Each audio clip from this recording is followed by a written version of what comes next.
নমস্কার। আমরা জীবনে সবাই শান্তি চাই, কিন্তু কখনো কি ভেবে দেখেছি কেন আমরা শান্তি পাই না?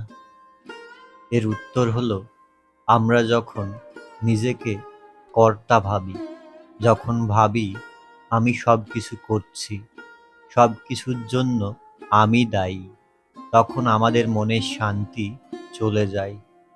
যখন ভাবি আমার কাজটা হলো না, আমার সাথে ও খারাপ ব্যবহার করেছে, আমাকে অপমান করেছে, আমি যা চেয়েছি সেটা পেলাম না, আমার স্বপ্ন পূরণ হলো না, আমার ছেলে, আমার মেয়ে, আমার পরিবার আমার কথা শুনছে না, তখন আমাদের মনের শান্তি চলে যায়।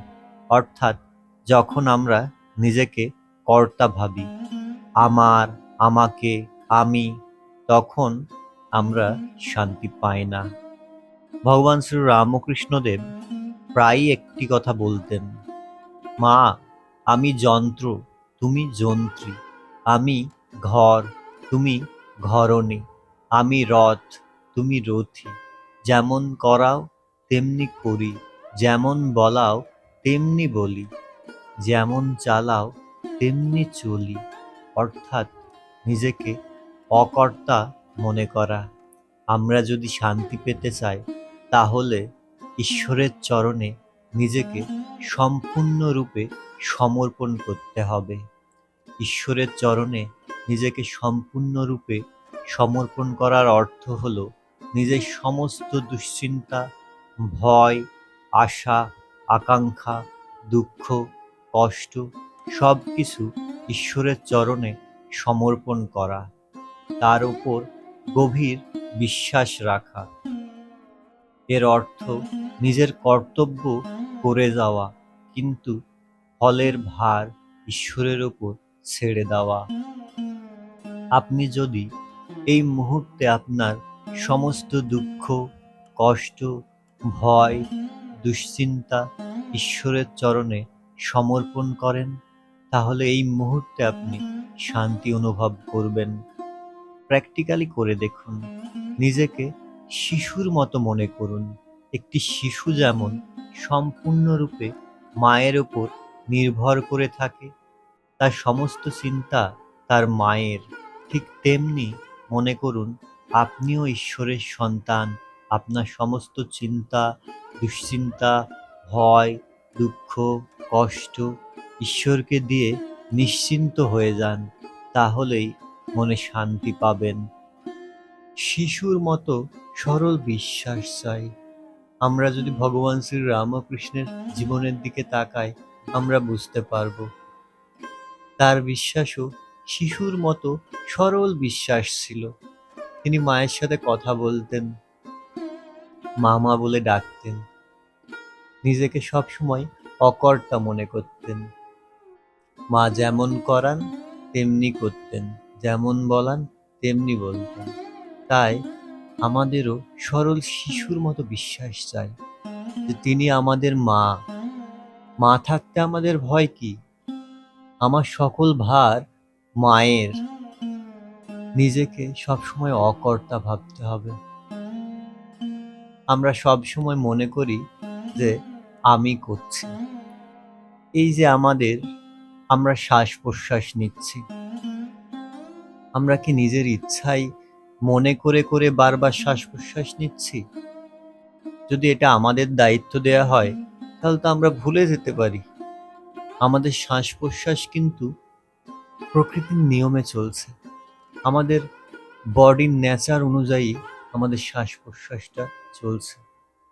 এবার আমাদের খাবার ডাইজেশনের কথাটা ভাবুন তো। আমরা কি নিজের ইচ্ছা অনুযায়ী খাবার ডাইজেশন করছি? না, প্রকৃতির নিয়মেই আমাদের বডির নেচার অনুযায়ী আমাদের ডাইজেশন প্রক্রিয়া চলছে। আমরা যখন ঘুমোচ্ছি, তখন আমাদের ডাইজেশন প্রক্রিয়া চলছে। আমাদের বডিতে কত ফাংশন প্রকৃতির নিয়ম অনুযায়ী চলছে, বডির নেচার অনুযায়ী চলছে। তাহলে আমরা কি সবকিছু নিজের ইচ্ছাই করছি? আমরা নিজের ইচ্ছায় সবকিছু করছি না, প্রকৃতির নিয়ম অনুযায়ী হচ্ছে। আচ্ছা ধরুন আমাদের মনে প্রতিদিন কত থট আসে, অনেক অনেক থট আসে। এই থটগুলো কি আমাদের নিজের ইচ্ছায় আসছে? না, থটগুলো অটোমেটিক্যালি আসছে আবার চলে যাচ্ছে। তার মধ্যে কিছু থট আমরা ধরছি, ধরে সেই থট অনুযায়ী আমরা কাজ করছি। আচ্ছা ভেবে দেখুন তো, একটা শিশু যখন জন্মগ্রহণ করে তার ব্রেনে কি কোনো থট থাকে? তার মনে কি কোনো চিন্তা থাকে? থাকে না। কিন্তু সে যখন আস্তে আস্তে বেড়ে ওঠে, সে কিন্তু তার বাবা-মা, তার পরিবার, তার চারপাশ থেকে আস্তে আস্তে সেই থটগুলো তার ভেতরে ইনপুট হতে থাকে। সেই চিন্তাগুলো তার মনের মধ্যে ঢুকতে থাকে। তাহলে কোনো চিন্তাই, তাহলে কোনো থটই তার নিজের নয়, বাহির থেকে সেগুলো আসছে এবং এবং নিজে সেই থটগুলোকে বিশ্লেষণ করছে এবং সেই থট অনুযায়ী সে স্টেপ নিচ্ছে, সে কাজ করছে। নিজেকে যদি ছোট শিশুর মতো ভাবেন এবং মনে করেন ঈশ্বর আপনার মা, তাহলে ঈশ্বর কি আপনার ভার নেবেন না? অবশ্যই নেবেন। নিজেকে ছোট শিশুর মতো ভাবুন এবং ঈশ্বরের উপর নির্ভর করে থাকুন। তবে হ্যাঁ, আপনি আপনার কর্তব্য কর্ম করে যান, ফলাফল ঈশ্বরের উপর ছেড়ে দিন, দিয়ে নিশ্চিন্ত হয়ে যান। যেমন ধরুন একটি শিশু মায়ের হাত ধরে রাস্তা দিয়ে হাঁটছে। শিশুটি জানে না সামনে কোন রাস্তা নিরাপদ, সে জানে না কোথায় বিপদ আছে, সে ভবিষ্যৎ সম্পর্কেও কিছু জানে না, কিন্তু সে মায়ের হাত ধরে নিশ্চিন্তে হেঁটে যাচ্ছে, কারণ তার বিশ্বাস মা তার সঙ্গে আছেন। ঠিক তেমনি আমরা জীবনের ভবিষ্যৎ কি হবে জানি না, আগামীকাল কি হবে তাও জানি না, কোন পরিস্থিতি আমাদের সামনে আসবে তাও জানি না। কিন্তু যদি অন্তরে বিশ্বাস থাকে ঈশ্বর আমাদের সঙ্গে রয়েছেন, আমি তার সন্তান, তিনি আমার মা, তাহলে আমরাও নিশ্চিন্তে আমাদের মায়ের হাত ধরে হেঁটে যেতে পারবো। তাই জীবনে শান্তি পাবার উপায় হলো ঈশ্বরের চরণে নিজেকে সম্পূর্ণরূপে সমর্পণ করা, ছোট শিশুর মতো হয়ে যাওয়া।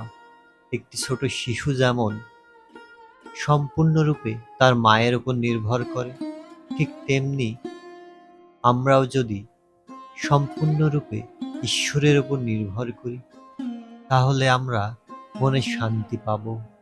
আমাদের মনের সকল ভয়, ভীতি, দুশ্চিন্তা, দুঃখ, কষ্ট সব কিছু দূর হয়ে যাবে। আমাদের মন শান্ত হয়ে যাবে। ঠিক যেমন একটি ছোট শিশু তার মায়ের কোলে সম্পূর্ণ নিশ্চিন্তে ঘুমায়, ঠিক তেমনি আমরাও ঈশ্বরের চরণে সম্পূর্ণ নিশ্চিন্তে থাকতে পারবো এবং আমাদের মন শান্তি পাবে। ঠাকুর, মা, স্বামীজির আরও আধ্যাত্মিক ভিডিও পেতে প্লিজ চ্যানেলটি সাবস্ক্রাইব করবেন এবং ভিডিওটি যদি আপনার ভালো লেগে থাকে তাহলে প্লিজ লাইক, কমেন্ট, শেয়ার করে পাশেই থাকবেন।